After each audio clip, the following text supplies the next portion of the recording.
All right, we're all set. G'day, Donalds, guys. Today I've got a very special guest, Anthony Manton. Now, Anthony, we've just introduced you to our community Donalds winners. It's run by Alex and Todd. 12K members, full of mad punters. We're going to be going through the Canberra quaddy legs tomorrow, so just want to maybe tell us what you're sort of like. Obviously, very knowledgeable, especially in the Canberra region. All right, Zach, mate. Thanks for touching base, reaching out, and great to be a part of the page. I'm one of the race callers and presenters at Sky Racing. I focus on the Canberra, Goulburn, Wagga, Moruya, Nowra, Gundagai, Queanbeyan, and those sorts of tracks. I focus on the southern region, and basically that's where I do mainly all of my form. I know those horses better than I know the city horses, so I just focus on those ones where I know my patch, and that's where I tend to bet. I'll occasionally have a bet on a Saturday in Sydney, but it's more just for a bit of a play. But I know these horses better than the city horses, so I'll just focus on those, and hopefully we try and get a result. But yeah, let's knock through the quaddie, mate, and I'll let you know what I'm thinking. Sounds good. First leg's race 5, I'm pretty sure. Yeah, race 5. It's a benchmark 72,000 metres. There's only 6 horses in it, and I think either Fox Beat, Hilltop Hood, Sweet Knuckle, or Garros, or even Casino Time, mate. There's 6 in it. 5 of them can win. I'll put them all in the quaddie. Look, I've tipped number 3, Hilltop Hood. He's a proven wet tracker, and I know he gets the distance. So he ticks those 2 boxes. Fox Beat's another one that definitely runs the trip. The real heavy track's a bit of a concern. Sweet Knuckle, she doesn't mind the wet, and she's okay at the trip, and her run last start was pretty good. They all come out of the same sort of form reference. Garros is a good wet tracker. Number 5, he's definitely the best wet tracker in the race, but I've got massive queries with him running 2,000, so I'm steering away from him. And Casino Time, if it was dry, I'd probably have it on top, but it doesn't handle the wet. So it's a really tricky race. 3, Hilltop Hood. He's probably the way to go because I know he runs the trip and he likes a wet track. So I'll go with 3 on top to beat 2, 4, and 5. Brilliant. Yeah, it looks like a very open race, that one. Mate, race 6. This is a class 1,000 metres, big field. I don't know that they'll all turn up there tomorrow because it's a heavy 10 and they're expecting more rain. So I imagine there'll be some scratchings. If this runs, number 2, Deep Crystal, it'll be hard to beat. It won its maiden at Canberra in really good time back in February. Then it had a break. Its trials this time it had been excellent. Hasn't seen a heavy track, but I've been through the pedigree. The damn Crystal River, she had one go on a heavy track and she liked it. So I'm suggesting if she runs, she'll be very hard to beat, number 2. And the fact that she's drawn out wide's not a concern. The last meeting at Canberra, they were coming down the outside running rail. So I want to be on horses that are drawn wide. So 2 on top. 4, Last Chance Dance. This is flying and it handles the wet track. It's drawn towards the inside, may not be the place to be, but it is going good. And I'll be definitely throwing it in the quaddie. Willful Soul, she's a good mare. She's been up for a little while. Number 8, back to 1,000 metres is a little bit of a concern. If it was 1,200, I'll be more keen with her. And I thought the Smoky could be number 6, All About Me. Gets through a wet track good. And it's had 3 runs back from a spell now, so it's nice and fit. And it's drawn off the track too, which is the place to be. So it'll be able to blend in at the right time. It's a bit of a roughie. 2, 4, 8, 6 in race 6. But Deep Crystal, if she runs, I think she looks hard to beat there. I'll just keep going, mate. I'm on a roll. Yeah. Race 7, benchmark 65,000 metres. The unknown factor, number 1. He's a good horse. He's won his last 3 at Canberra. He'll be favourite, but I'm a big query with him on a heavy track. He's never seen a heavy track. I know the family pretty well. He's from a good mare called Mixed Up Miss who raced at Canberra probably 12, 15 years ago. She's produced half a dozen foals. None of them have liked the wet. So I'm a massive query on him getting through the wet track, but he is in such good form. I can't completely rule him out. The horse I want to be honest, number 3, More Euros. She's got a terrific first up record. She trialled at Maria on Sunday afternoon. I was there. I called the trial. It was a heavy 9, and she absolutely swam through it. She won by 6 lengths. She's drawn on the outside. That'll be the place to be. And First up, I think she's going to be in the right part of the track at the right time, and she's well placed in a benchmark 65. So number 3, More Euros, won the Unknown Factor. He's the best horse in the race, but I've got a massive career with him on a wet track. 7, Snitzer Girl. She's pretty well placed at this level, and she handles soft. She's never seen a heavy. And 4, American Salute. First up run was good at Gosford. Loves a heavy track. Should improve second up. I'll be putting it in the quaddie. 3, 1, 7, and 4 in race number 7. But the chances probably don't stop there, but that's the way I'll play it. Yeah, 13, Wicked Willie looks like a good one at odds. He's in the mix for sure. He's a dual acceptor. Where have they got him going? Let me have a look here. So he's in at Bathurst. He's also in at Bathurst as well on Monday. But absolutely, I gave him a good chance. His trial was good recently, and he handles a heavy track. It's a bit short for him. That's the only thing, mate. He's probably a horse that needs 1,400. If you look through his form, his best runs last prep when he got to sort of 1,100 metres, even a mile. 1,000 will be too short for him, but definitely deeper into his preparation, he's going good for sure.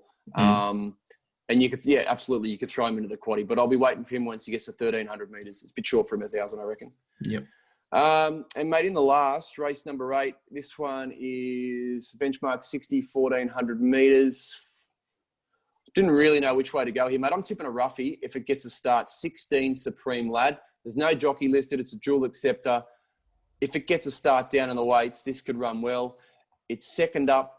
Its first up run at Goulburn on a heavy 8 was in the worst part of the track. Only got beat 2.5 lengths behind Royal Monarch. It's since run well again, so the form looks okay. Third in that race was Who's Shout. You can line Who's Shout up with a few of these that are more fancied. And I've seen enough of this horse to know that it can improve second up and it loves a wet track. So I'm going to tip the 16, Supreme Lad. They haven't gone up yet.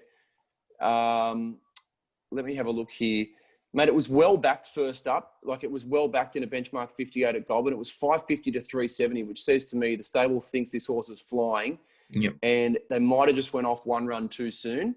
So second up, I don't think they'll miss it, but it is a big field. They might bet 10 or 12 to 1. We'll have to see when the markets go up, but that'll be the way I'll play it. 16, 3 Buckle Up Babies going well. She went to Eagle Farm last time, wasn't suited. They walked up front and she was last on the turn. She was in an impossible position, handles a wet track. So I'll put her in. 9, Sky Ray doesn't mind the wet either. And he's coming off provincial form, but he's a bit of a gunner. And 4, Chairman's Choice back to this grade could run well and he doesn't mind the wet, but it's a pretty open race. You'd almost go the field job there. I don't like, I think they'll probably put up Away She Goes as favourite, number 2. And I'm happy to bet around her. She's better placed back to 1,400 metres, but on the really heavy track, I think that might just test her out, particularly with the apprentice jockey on. I'd probably prefer a more senior rider for her. She seems like she's a mare that needs more of a senior rider. So, yeah, for what it's worth, 16, 3, 9, and 4 in the last leg of the quaddie there at Canberra. But, mate, anything could win that. But if it gets a run, Supreme Lad, it might be able to run well. Yeah, the 12 Sustain that's going up in trip. But it's one start and the heavy was a win. Yeah, it's got a chance. Yeah, so mate, I'd put it in the quaddie it's a very open race. Yeah, Hard to line that horse up because it's coming off picnic form. Yeah, like picnics, and went around to the picnics at Gunnedah and then Gilgandra, the non-tabs. So it's more of your sort of picnic horse down that way over the summer. But yeah, it does like the wet track. So absolutely, and it's down in the weights. So absolutely, mate. It could lob at big odds for sure. And I think I've got it. I think I've marked about 6 on my form guide because I'm allowing for scratchings, and it's in the 6. Yeah. So for sure, bud. Yeah. What else did you like? Did you have a look at the fields? Anything else you liked? I've had a quick skim over. Normally, more of a city guy myself. Yeah, fair enough. And I'll tip you one. I've got one I do like tomorrow at Canberra is in race 4. It's a first starter. The markets aren't up. I don't know what price they'll put up, but it's horse number 11, Moon Dancer. Kayla Nisbet's riding it for Kurt Goldman. They're a pretty good combination down that way. They won the Wagga Town Plate earlier this year with Irish Songs. It'll probably get a Kosciuszko start. They won 2 or 3 races earlier on this year as well with horses that profiled quite similar. They're having their first starts. They'd been given quiet trials, and this fits the bill perfectly. So 2 trials, asked to do nothing in a Goulburn trial back in the middle of July, and then last trial at Canberra, it was only 2 weeks ago. It was on a heavy 9. It got beat 4.5 behind some open class horses, and it was smoking behind them, and never asked to do anything. And I mean, some of the horses it trialled against were open class horses, and this thing's in a maiden and not a very strong maiden. So I don't know what price they'll put up. They might find it, they might not, but that's the one I want to back all day. If I only have one bet all day, it'll be race 4, horse number 11, Moon Dancer. Yeah, that certainly sounds good. To be honest, if I was having a best bet at Canberra, it would be in the first. Number 6, Sunrise Ruby.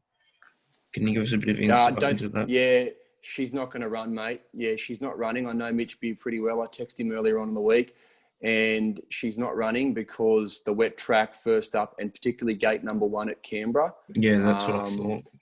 Mate, that's been poison. Outside.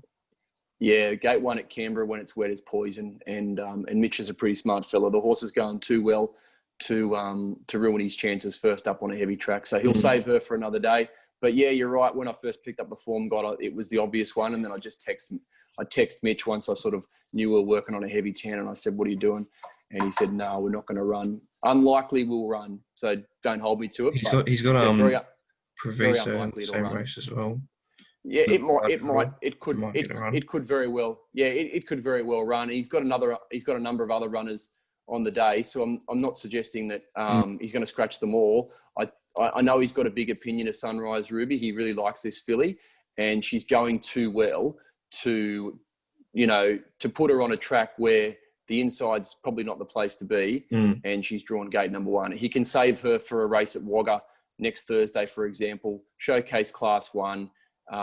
Track's playing very fair at Wagga, and she's going to be a better chance there, and you're only going to wait 5 or 6 days, So I think that's what he's thinking with Sunrise Ruby, but the other ones will probably line up, I would say.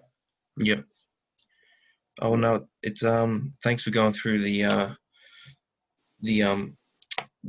form lines with us. Got a couple of questions here. How did you sort of get into the industry? It's a pretty cliche question, but it's always good finding out.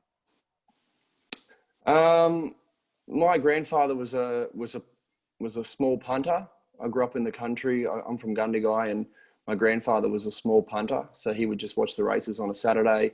My uncle raced a couple of horses in that area, and I'd just be dragged along to the races with my pop when I was a kid, and I just really liked it. So I was sort of hooked pretty early on, and then when I left school, I just sort of started to pursue work in the industry. My first job was with RaceNet, the racing website, and then I kind of just kept working hard and getting different opportunities to sort of where I am now. That's takes a fair bit of hard work and time, but I was very keen, and I was really lucky because that first job at RaceNet with zero experience, I had no experience other than the fact that I love doing form and having a bet, and they gave me a job, and I went from there, and I worked for a bookmaker here in Sydney, and then I worked for another